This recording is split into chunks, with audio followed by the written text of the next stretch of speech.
Welcome to the FBTV Weekly Highlight Show. We're out at the picturesque Samford Parklands. Our first ever Capital League 4 game we've had on the FBTV cameras. There's the home side. Samford Rangers take on Caboolture. There's Caboolture in their pre-match huddle. Two teams going through the pre-game ritual. Good crowd on hand out here at the Parklands. And these two sides tipped heavily to feature in the promotion race come season's end. Here's Caboolture. Touched on there for Cleary. And from the edge of the box, Mozaika draws Johnston in and forces him to push out for a corner. This is McCrane. Free kick outside the box. Dinks one over. Johnston punches away. Now Cleary through the pack. And Kelly can't steer it in. The right side of the post there. Stephen Cleary, of course, at the Premier League's Peninsula Power last year. High profile signing to the new boys in football Brisbane. The Caboolture Snakes.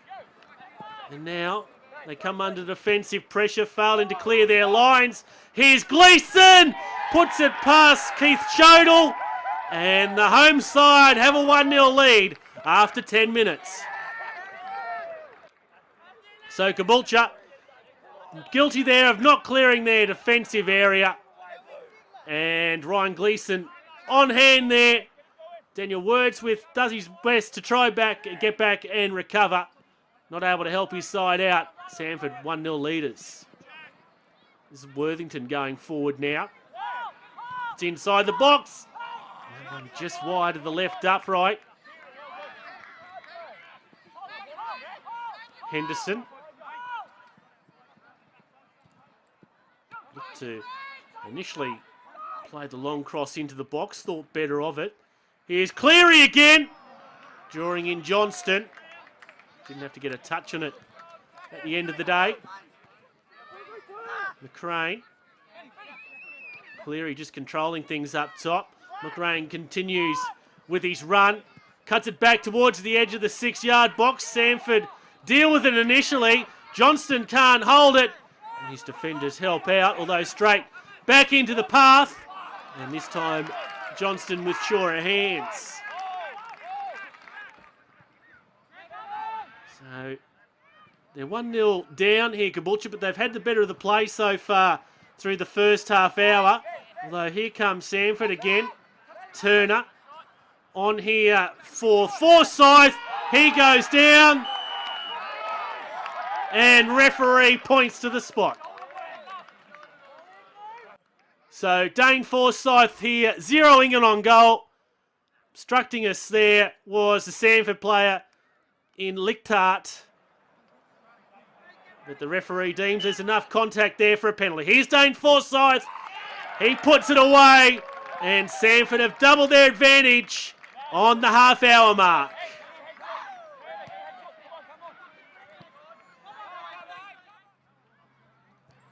So Chodel sends this one long. One there by Harris.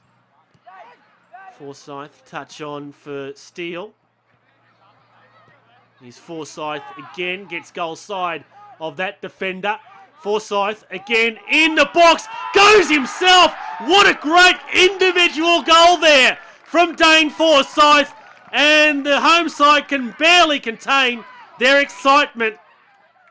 Forsyth gets the other side there of Nathan Kelly. Then goes on a run into the box. He's beaten two defenders by that time.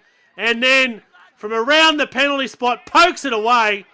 Great goal. Samford 3-0 leaders. As Cleary tries to have some say on that to try and pull one back here for the Snakes prior to half-time. Still with control of the ball. Worthington. Back forward again. Cleary again in the thick of things. This time it's the Caboolture player going down, but Daniel Wordsworth on hand. And indeed, Caboolture have found that goal back here prior to the half-time break. So Cleary winning the ball there. In fact, the Caboolture player just slipped over by himself. But Daniel Wordsworth inside the 6-yard box there. And Caboolture pull it back to a 2-goal deficit. Cleary. Oh, and he couldn't put that one away. Most of the play up front been going through him. So into the second half. And bundled over there was the Samford player by Wordsworth. Indeed, the referee did agree Forsyth there. So we'll get a second look at that. Yeah, I don't think there was too much doubt that there was a lot of contact there. In fact, the referee's over to consult with his assistant and brings out Wordsworth for a chat. Well, just along the lines of don't do anything silly, and such a good attacking position for the opponents so as not to give away a yellow card. So, a bit of push and shove there after that ball's crossed the sideline. Looked to be James Gray for Samford and Ryan. Sorry, James Gray for Samford and let's see who the Caboolture player was. A little bit of a half grab at the neck. Tom Swain, the Caboolture player, involved, and the notebook is out here. So yellow card going to both players. James Gray, Tom Swain, both seeing yellow.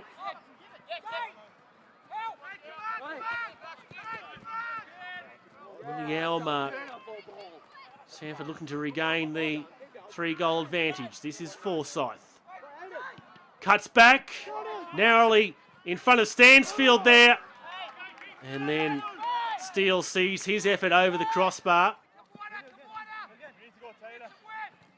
Played forward here. Henderson drifts it in, punched away by Johnston. Secondary effort here, and cleared away by Turner in the end. Looked to be Swain from outside the box there. Covered by Johnston in the end. Over the head of Godsall. Falls for Kelly. Mockrain on there for Swain. Oh, and that one almost narrowly dribbling over the goal line. So corner here to Caboolture. Repelled initially by Samford. Referee's going to rule play on there. And what's the decision after that one? Goal kick. Now, let's see what we can pick up there in terms of contacts. Referee deemed it all fair. He did have the whistle to his mouth originally. Henderson. Claims of handball, claims of offside. It was all happening. Anyway, ball watching at the other end of the field might allow Samford here to take advantage, but Shodell able to easily collect it. Now Henderson.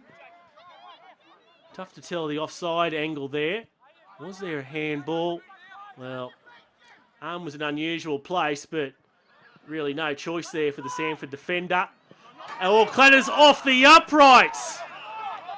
Well, Caboolture, they've been all over this, just can't find that goal. Again, Cleary involved with the back heel and onto the upright, and Henderson skews his effort across the face. Swain.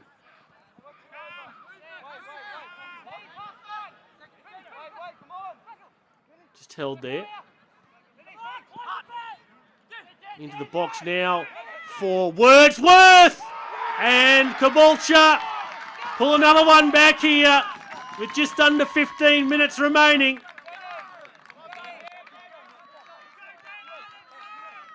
Wordsworth did come under the heavy attention. There were 3 Samford defenders around him. They were unable to stop him. And he's been able to pull it back to 3-2. So Samford looking for the killer blow if they can here. Newnham cut out by Wordsworth and then tripped up. And Forsyth Yeah, just lashes out with the back of the foot there to stop Wordsworth's forward progress. And that'll be good enough for him to go into the referee's notebook as well. We'll have some paperwork to do at the conclusion of this game. Now, can they clear here, Samford? And again, there's plenty of yells to be coming from the Caboolture bench. Stansfield, well, we're obstructed there at the last moment, but would have been a hard penalty to give that one. Worthington. And Kelly. McRae. Header on! And Caboolture have found the equaliser here. Just before the end of 90 minutes. It looks to be Daniel Wordsworth, is it again? Indeed it is. Heads it on, critical goal. And the tall man has 2 on the night. Second minute of stoppage time. Can Samford pull it out of the fire here?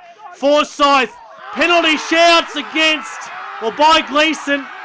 Not given. Well, the crowd really getting into this now. It's a spirited finish to this match.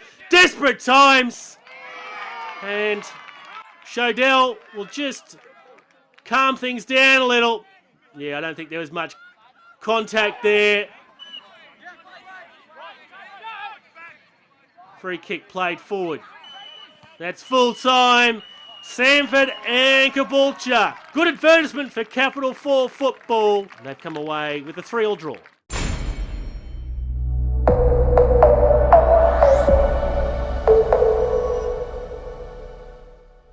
Tell us about your junior football. Yeah, so I started as a kid in Jimboomba. I spent 2 or 3 years down there playing as a goalkeeper. I then moved up to a club called Coastal Ridge. And then from there, at about 12, I went to Queensland Lions. I was at Queensland Lions through to, what do they call it back then, Forex League Youth. And then I went on to the whole QAS and that system from there. At what stage did you think that, within yourself, that you're a good player? Yeah, it was probably when I got the QAS for a while. And you go into there and you train every day and sort of stuff. You start to think to yourself, well, maybe I can do something in this game. So it's probably about 15, 16. Probably, thought I might do okay in this game, and yeah.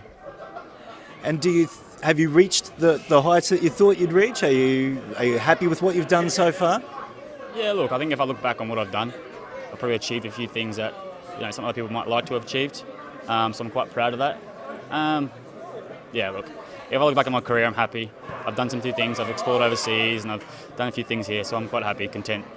Tell us about what happened overseas. Yeah, look, it was good 2 seasons. I originally went over there as more of an experience, see what it was like. Where did you go? Philippines. So I spent 2 seasons there. It turned out to be an awesome experience. Like, the club I was at was very professional. They're playing AFC Cup now. 2 great years. I did my knee over there, did all my rehab over there. So that was obviously a tough time. But yeah, it was an awesome experience. Yeah. Tell us a little bit about your family and the support that they give you.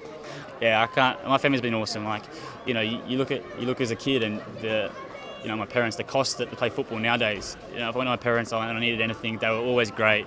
My brother and sister's family holidays are all revolved around me football. So wherever I was playing football, that was their family holiday. So the support they've given me has been awesome. Tell us about the environment at Logan and the family atmosphere that there is here.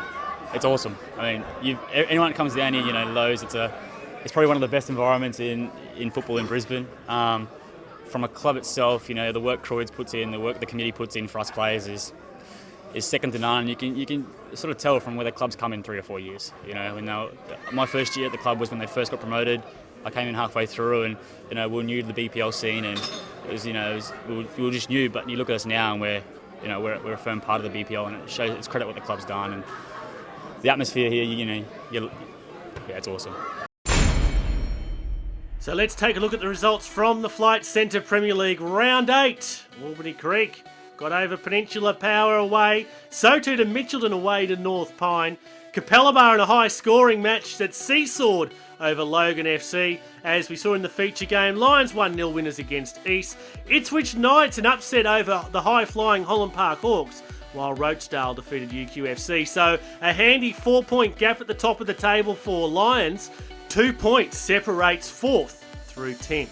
The club championship table, and Lions also have a handy lead in that. North Pine remain bolted to the bottom of the table. Holland Park Hawks move into the relegation zone. Capital League 1, North Star were 4-1 winners away from home. Bayside comprehensive over Moggle. Brisbane Knights inflicted Taringa's first loss of the season. South United with a comeback against Grange Thistle. Pine Rivers defeated Centenary, and Mount Gravatt picked up their first point of the campaign. So Bayside United and Taringa Rovers lead the way on 18 points. South United and Grange Thistle round out the top 4. Capital League 2, Brisbane Force and Slacks Creek was postponed due to the Brisbane Roar semi-final. Oxley defeated Park Ridge. Western Spirit were winners against New Farm. The Gap defeated Pine Hills in the local derby. Acacia Ridge were 9-1 winners against Redcliffe PCYC, while Annerley defeated Ipswich City. So the Gap remained top, a 3-point gap over Acacia Ridge, Western Spirit and Annerley in the top 4. Capital League 3, AC Carina went down at home to Clairvaux. Toowong were 4-1 winners against Barden Latrobe. Virginia defeated Jimboomba. Westside were 4-2 winners against Tarragindi. Newmarket 3-1 over Rich Hills, while Narangba were 4-0 winners away from home against Maroondah. So Virginia lead the way, just the 1 point advantage over Toowong. A big gap back down to 3rd place Tigers, with AC Carina in 4th place. Capital League 4, North Brisbane 1-1 against Logan Metro. Bethania defeated Kangaroo Point Rovers. Logan City Kings were 4-1 winners on the big trip to Brighton, as we've just seen. Samford 3-3 draw against Caboolture. Deception Bay defeated Springfield, while St George Willawong put a stack past Logan Village. Greenbank had the bye. Bethania lead the way, 2 points advantage over Caboolture, but Caboolture and St George Willawong both with 2 games in hand. Deception Bay in 4th. Onto the Mount Franklin Women's Premier League, and the Capalaba Annerley game was postponed due to the A-League semi-final. Logan defeated Toowong, Mitchelton defeated UQFC, Pine Hills were 4-1 winners against the Gap, East defeated South away from home, while Peninsula scored 6 of the best against Olympic.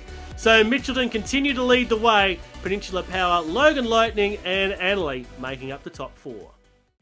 So on FB Media TV next week, our feature game comes from the Flight Centre Premier League. It's the Round 9 match with Rochdale Rovers hosting North Pine.